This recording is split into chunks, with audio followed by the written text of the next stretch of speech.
filming here, the Up North Picker.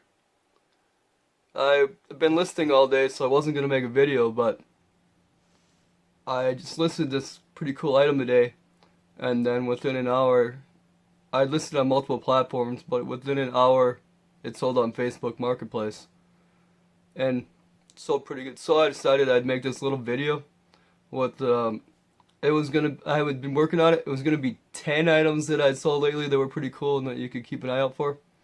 But because this guy sold, it's gonna be 11. And so check out this guy, right? Got the bells, got everything Dalmatian. It's universal Dalmatian. It's like a statue or doorstop or whatever you want to call it, from 1988, made by Universal. I picked this up at an estate sale. Well, it'd be more like a garage sale, but inside, because we don't really have estate sales around here. But me and my buddy were going to Duluth for a weekend, and there was a sign that said like estate sale, like 5 miles over. So we shot over, and it had snowed the whole night. So they'd been set up probably for a day already. So they had stuff outside and inside, and it snowed over everything. So 90% of the stuff there that was all priced individually ended up, they just said $1. And so they had this, they originally had this guy, I don't have a tag on here now, that was the deal. They usually had him listed at for $15 at the estate sale. But because of all the snow and everything, and he was at that table, and I go, well, is he $1 too? And they said, sure. So I bought him for $1. And so today I decided to list him. I'm like, it's a pretty cool item. It's been sitting around my house. It's time to get him listed. So I list it. And boom, boom, boom. Within an hour, I get a message from Facebook saying it's sold. $50 plus shipping. So keep an eye out for cool stuff like this. People like dogs. I mean, this thing's pretty sweet. And so, second item I was thinking about. So I was thinking about some of the cool things I've sold. Another item, I'll pop up pictures and you can see, but another cool item. These items have already been shipped out, so I'll be talking about them and I'll show you pictures of them. But the second item was this Despicable Me plush that I picked up at this garage sale. And I picked it up, you know, one day at a garage sale, and there wasn't much there. I bought almost nothing. I actually took a few things from their free pile, but I paid 25 cents for this Despicable Me plush, and then so I listed, and you know, not bad. Paid 25 cents, sold for $15. No, that was with free shipping, but plus ships light, ships first class, and so I got like $10 for something I paid 25 cents for. Next item was this ET puzzle. This was a 1,000-piece ET puzzle from 1982. It was a Springbok.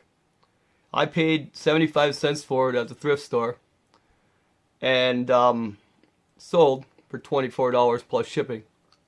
So always keep an eye out for vintage puzzles. Now I think Springbok is a pretty good company, and ET is very collectible.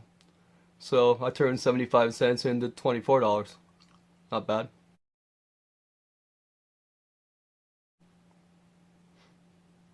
The third item was this Gabriel Cap Gun with the holster.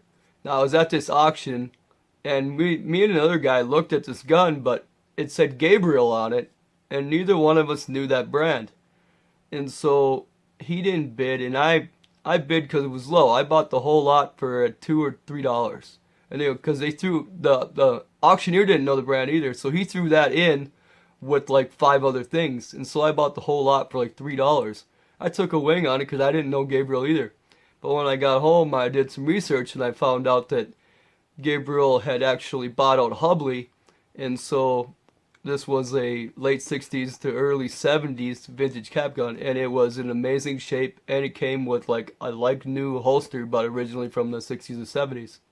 And I had no idea of what to list this for, because there were similar items from the same company, but none of them had the same actual pattern and color schemes. Like there was some guns similar without the holsters that had sold in the $30 range, but they didn't have the same color scheme. And so I took a flyer on it, listed for $50, and boom, sold it very quickly.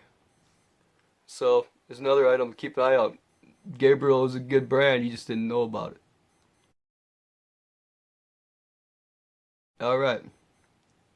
Third item was I got these Iraqi playing cards. They're the ones that had like Saddam Hussein and Baghdad Bob and all of them on them. These are sealed, original playing cards that they issued and they were reissued and whatever. Now I got these in a whole lot of playing cards and games, so I paid like $2, $3, $4, $5 for the whole box full, and these were still sealed, so I listed these right away. And so I mean, I paid for the whole lot for a couple bucks, but I sold these cards themselves for $18.08. Now I think I had to ship up with that, so but that's like 3 ounces, so it's like $3, $4. So I made $14, $15 on it. Paid for that whole lot, double over.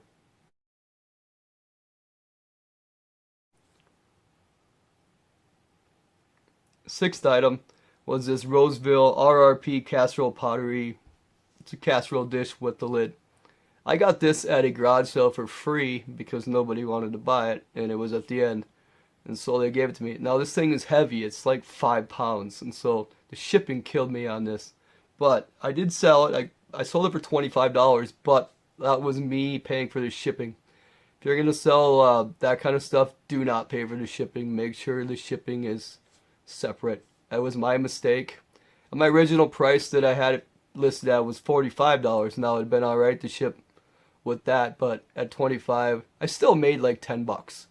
But I should have made 20, I should have made 20, $25 on that deal. And that was my fault for not having the shipping extra. Especially on Mercari nowadays, I pretty much make the shipping extra on everything unless I'm going to media mail something.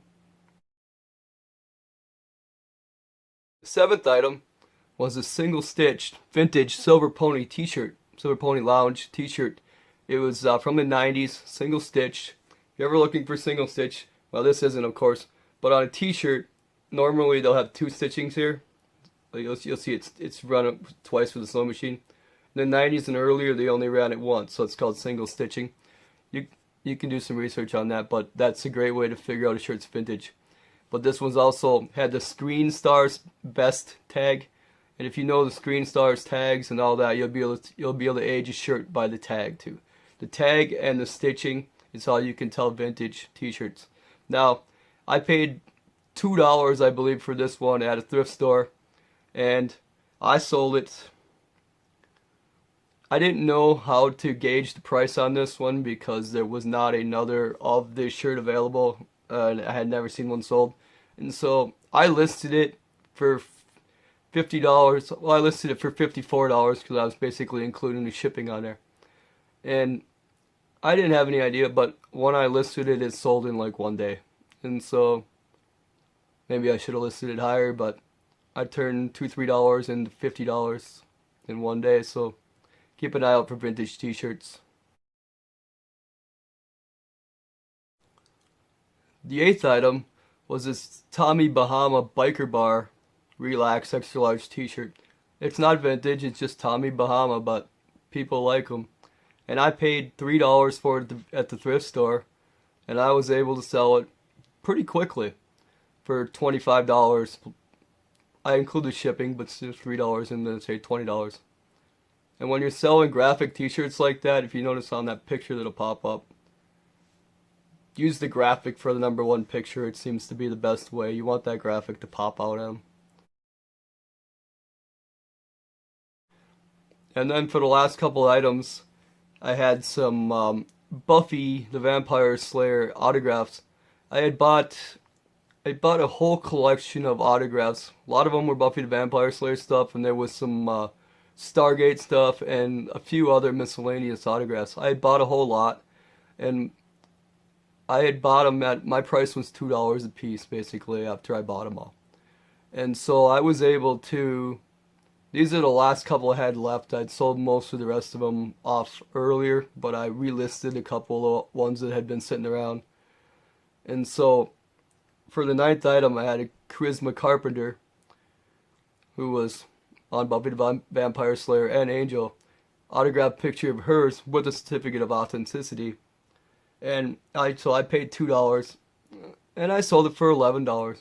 And shipping is very low on something like that. It's the minimum, it's 3 ounce weight. Basically, a small picture like that, when I package it, I put it in plastic, and then I put 2 sheets of cardboard around it, and then tape that, and then slide it in a poly mailer, and you can do that for usually about 3 ounces. So it's a minimum of USPS mail with tracking.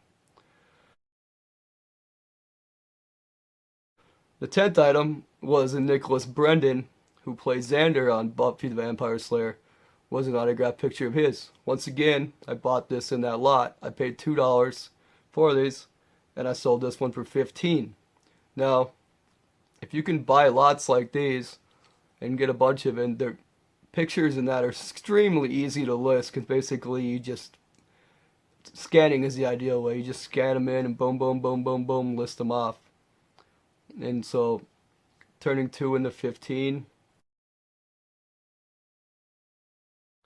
And the last item was another Nicholas Brendon picture, another Xander.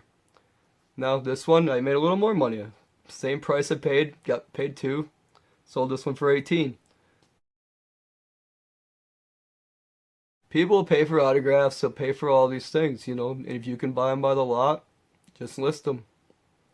And that just goes to show you, like this guy right here. I don't know, maybe I should have kept him. He could have been my mascot. But he's going to a good home, I'm sure. But you list it, you can't sell it if you don't list it. And so, get it listed. Alright, if you like this video, I'm going to try to do more of these. Now that I'm really starting to list heavy again, I'll probably try to do one of these videos at least once a week to show you some of the cool stuff I've sold. But if you like this video, hit the like button. If you like this channel, and if you want to watch more of my videos, if you haven't already, please subscribe. And thank you for watching. Coleman, the Up North Picker, out.